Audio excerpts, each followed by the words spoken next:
اور حضرت جابر رضی اللہ تعالیٰ عنہ فرماتے ہیں کہ زور سے اثر تک یہ قبولیت کا ٹائم ہے، اور اس قبولیت کے ٹائم میں آپ دعا کریں خود ہے کہ اللہ تعالیٰ ہم سب کو یہ توفیق عطا فرمائیں کہ ہم اسی طرح طریق لبیک یا رسول اللہ صلی اللہ علیہ وسلم کے ساتھ کھڑے رہیں اور نبی پاک صلی اللہ تعالیٰ علیہ وسلم کا دین جو ہے وہ تخت پہ آ جائے۔ جن سنگیوں نے بھی اس موقع پر ٹنڈوالا یار میں اور پیچھے حیدرآباد میں اور جام میں جن حضرات نے محنت کی ہے، اللہ تعالیٰ سب کو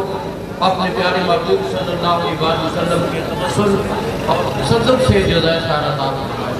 اور اللہ تعالیٰ اس ملک کو اندرونی بیرونی خطرات سے محفوظ رکھے، اور دنیا کے اندر جہاں بھی مسلمانوں پہ ظلم ہو رہا ہے اللہ تعالیٰ مظلوموں کی مدد فرمائے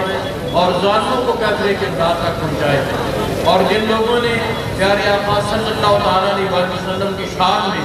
بے ادبی کی ہے اور گستاخیاں کر رہے ہیں، آپ یہ دعا کریں کہ اللہ تعالیٰ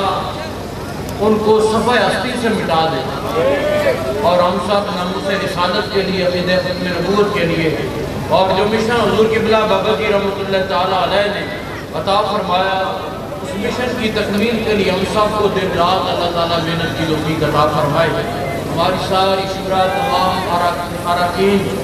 اور جتنے بھی تعلق ہیں اور عہدیداران ہیں ذمہ داران ہیں اللہ تعالیٰ سب کو سلامت رکھے، اور اسی طرح طریق لبیک کے ساتھ کھڑے رہنے کے اللہ تعالیٰ توفیق عطا فرمائے۔ ہمارے امیر محترم دامت برکاتہ اللہ عالیہ کا سایہ اللہ تعالیٰ ہماری سروں پہ قائم رکھے، اور قبلہ امیر المجاہدین رحمۃ اللہ تعالیٰ علیہ ہمارے قرآن پاک پر اللہ تعالیٰ کروڑوں اربوں رحمتوں کا نزول فرمائے،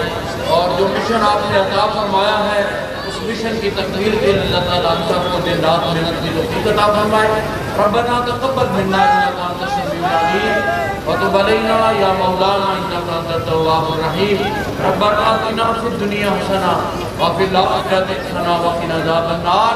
وادخلنا الجنۃ مع الابرار یا عزیز یا غفار یا رب العالمین تاجدار